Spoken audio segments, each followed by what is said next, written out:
Shalom Bapak, Ibu, dan Saudaraku yang dikasihi Tuhan. Hari ini kita sama-sama mau belajar kebenaran firman Tuhan dengan tema Guru dari Galilea. Orang Yahudi memiliki tradisi untuk belajar, dan bagi mereka adalah suatu kebanggaan ketika mereka dipanggil dan dipilih oleh seorang rabi atau guru menjadi muridnya.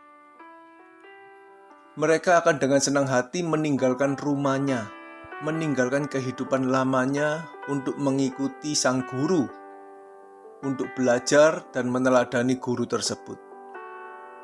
Demikian pula dengan mereka yang dipanggil oleh Yesus, sang guru dari Nazaret, Galilea, untuk menjadi muridnya mula-mula seperti Andreas, Petrus, Yakobus, dan Yohanes yang meninggalkan jalan mereka, meninggalkan keluarga mereka untuk mengikuti sang guru. Mari kita membaca ayat Alkitab di Matius pasal 4 ayat 18-20 yang berbunyi demikian. Ayat 18. Dan ketika Yesus berjalan menyusur danau Galilea, ia melihat dua orang bersaudara, yaitu Simon yang disebut Petrus dan Andreas saudaranya.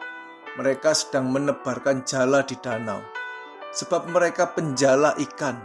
19. Yesus berkata kepada mereka, "Mari, ikutlah aku, dan kamu akan kujadikan penjala manusia." 20. Lalu mereka pun segera meninggalkan jalannya dan mengikut dia. Jelas tidak ada penundaan, saudaraku. Karena dikatakan mereka pun segera meninggalkan jalannya dan mengikuti Yesus, sang guru dari Galilea yang memanggil mereka. Demikian pula dengan Matius yang adalah pemungut cukai, yang segera meninggalkan meja cukainya untuk mengikuti Yesus gurunya.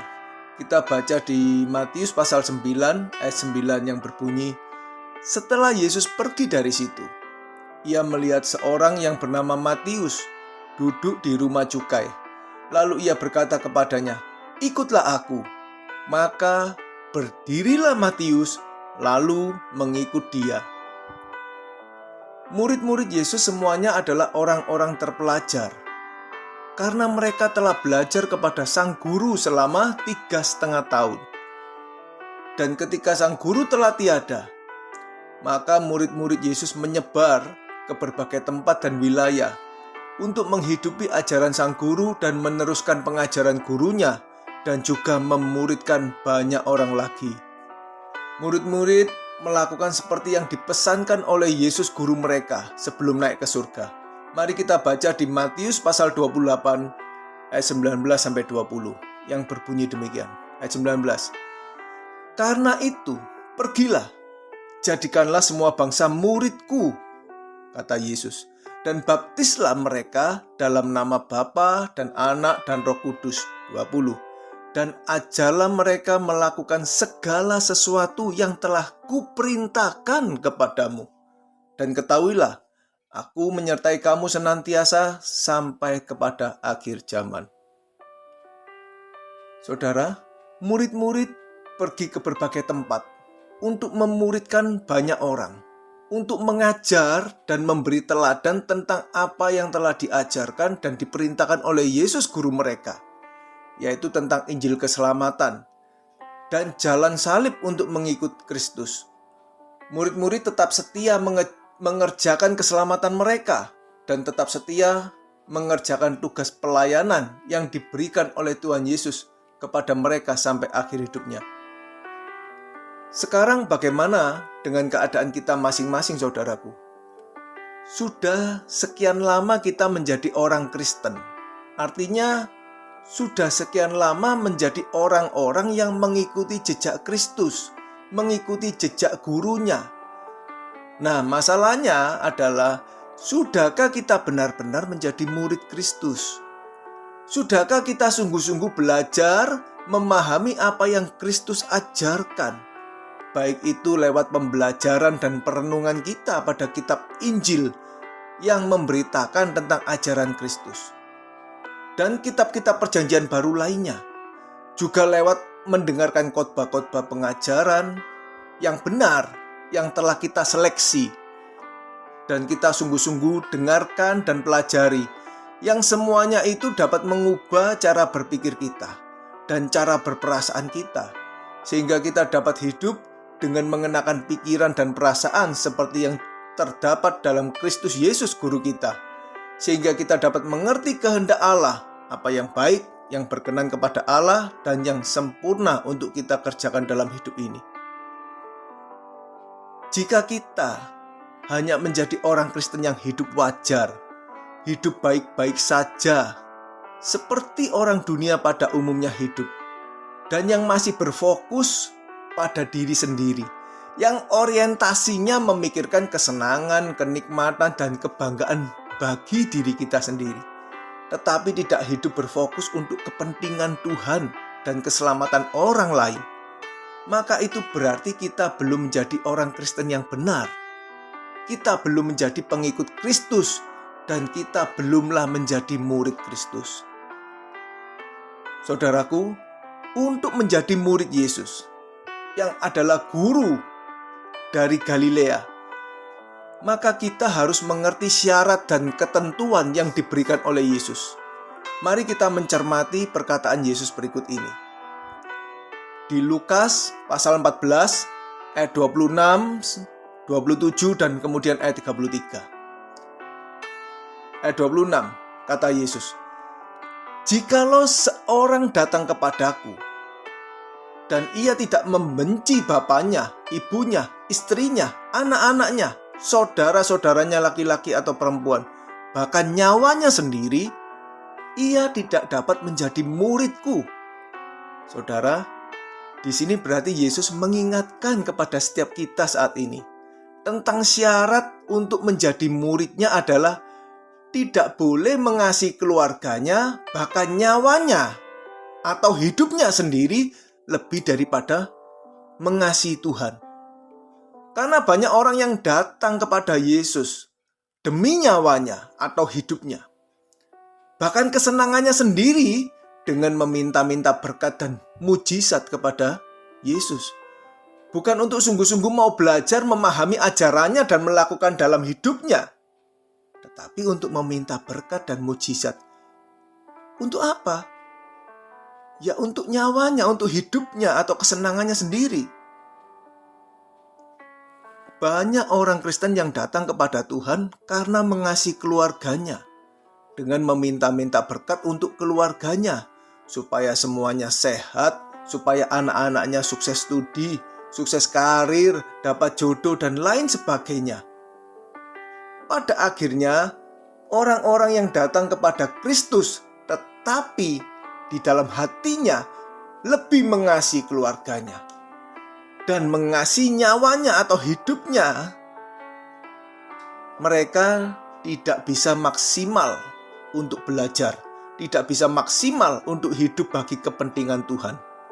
Orang-orang yang demikian biasanya kalau ada masalah-masalah yang berat dan kemudian merasa kecewa, maka akan undur dan meninggalkan Tuhan. Tadi di awal kita sudah mendengar kalau murid-murid Yesus meninggalkan jalannya, yang berarti meninggalkan kehidupannya yang lama, meninggalkan keluarganya, ada yang meninggalkan meja cukainya untuk mengikut Yesus sang guru dari Galilea itu.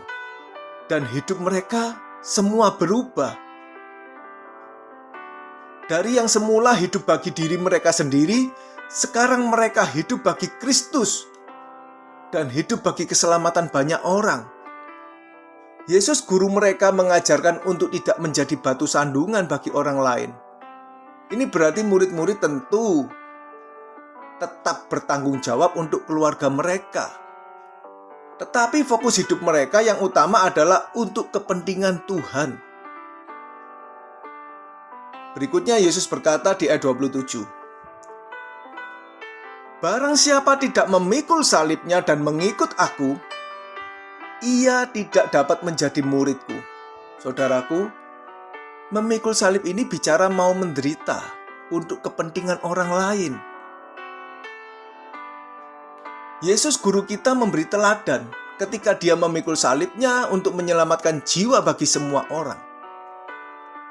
Maka kita pun harus memikul salib kita dan meneladani Yesus untuk memberi hidup kita bagi keselamatan jiwa dari orang-orang yang Tuhan tempatkan dalam hidup kita. Ada amin, saudaraku? Amin. Berikutnya, Yesus juga berkata di ayat 33, demikian pula lah tiap-tiap orang di antara kamu yang tidak melepaskan dirinya dari segala miliknya tidak dapat menjadi muridku.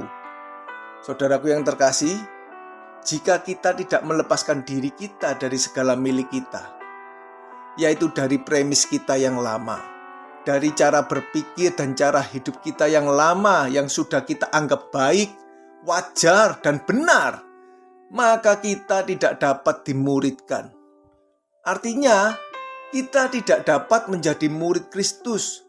Kita tidak dapat menerima ajaran kebenaran seperti yang Kristus ajarkan, meskipun kita telah menjadi orang Kristen berpuluh-puluh tahun. Karena Yesus sendiri berkata di Lukas pasal 5 ayat 38 sampai 39 yang berbunyi demikian, ayat 38. Tetapi anggur yang baru harus disimpan dalam kantong yang baru pula. 39. Dan tidak seorang pun yang telah meminum anggur tua ingin minum anggur yang baru, sebab ia akan berkata, anggur yang tua itu baik. Saudaraku, anggur yang tua atau anggur yang lama, ini bicara tentang kebiasaan hidup yang lama yang berasal dari cara berpikir dan cara hidup yang lama, di mana itu orang tersebut merasa enak dan nyaman. Tetapi jika kita mau menerima anggur yang baru, yang adalah kebenaran dari Tuhan, maka kita harus melepaskan diri dari segala milik kita. Artinya apa? Kita harus membuang anggur yang lama dengan kantong yang lama itu. Kita menyediakan kantong yang baru, cara berpikir yang baru, supaya dapat diisi oleh kebenaran Tuhan. Amin. Masalahnya sekarang, maukah kita masing-masing melepaskan diri dari segala milik kita supaya kita dapat menjadi murid Kristus? Maukah kita melepaskan diri dari cara berpikir kita yang lama, melepaskan hobi-hobi kita yang lama, melepaskan segala keterikatan kita dengan apapun dalam hidup ini, supaya kita dapat belajar memahami ajaran Kristus, supaya kita dapat mengikuti jejak guru kita? Mari kita renungkan dan kita sungguh-sungguh membuat komitmen kepada Tuhan. Saudaraku yang terkasih, kalau kita menjadi orang Kristen artinya kita menjadi pengikut Kristus, yang berarti kita harus menjadi murid Kristus, guru dari Galilea itu. Dan kalau kita menjadi murid Kristus, maka kita akan dapat melihat dan merasakan perubahan yang kita alami. Karena apa? Karena guru kita mengajarkan untuk mengasihi dan mengampuni sesama kita, mengajarkan keadilan dan kesetiaan. Yesus guru kita mengajarkan supaya kita dapat hidup berkenan kepada Allah, supaya kita menjadi manusia baru, yaitu manusia yang berkodrat ilahi, manusia yang hidup mengenakan pikiran dan perasaan seperti yang terdapat dalam Kristus Yesus. Yesus berkata di Yohanes pasal 8 ayat 31 sampai 32 yang berbunyi demikian, ayat 31. Maka kata Yesus kepada orang-orang Yahudi yang percaya kepadanya, jikalau kamu tetap dalam firman-Ku, kamu benar-benar adalah murid-Ku. 32. Dan kamu akan mengetahui kebenaran, dan kebenaran itu akan memerdekakan kamu. Saudaraku, kalau kita tetap taat untuk hidup dalam ajaran Kristus guru kita, maka kita adalah benar-benar murid Yesus. Dan kita akan memahami kebenaran, dan kebenaran itu akan memerdekakan kita. Memerdekakan kita dari apa, saudaraku? Tentu memerdekakan kita dari belenggu dosa dan segala keterikatan kita yang membuat kita tidak dapat berkenan kepada Allah. Mari kita terus belajar menjadi murid yang baik, dan kita harus terus berubah, saudaraku. Tetaplah semangat dan teruslah berjuang. Amin. Tuhan Yesus memberkati kita semua.